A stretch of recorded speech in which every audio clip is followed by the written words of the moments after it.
Komisi Pemilihan Umum Provinsi Lampung menghimbau agar warga yang belum menerima formulir C6 atau formulir pemberitahuan memilih di Pilkada Serentak 2024 dapat segera menghubungi petugas pemungutan suara.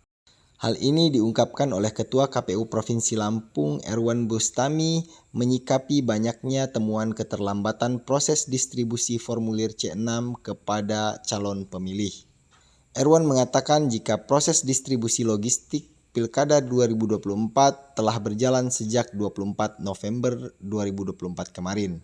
Terkait distribusi C6, Erwan mengatakan jika proses distribusinya terus berjalan.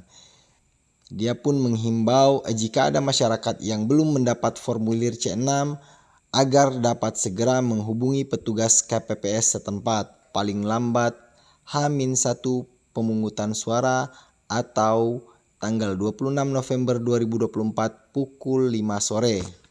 Distribusi pemberitahuan pemilih kan sudah berjalan ya dari kemarin satu hari yang lalu, dan hari ini tetap ya kita mendistribusikan pemberitahuan pemilih kepada pemilih. Ada deadline Kenapa? deadline distribusi? Ya, kalau distribusi itu kan kita distribusikan, lalu misalnya ada pemilih yang belum mendapatkan melaporkan, itu paling lambat H-1 jam 17.00 ya. Nah, jadi kami juga menghimbau kepada pemilih juga harus aktif juga, kalau belum dapat juga bisa menghubungi PPS dan KPPS. Pada prinsipnya kita maksimalkan, karena distribusi pemilih ini kan dalam rangka upaya kita melindungi hak pilih masyarakat.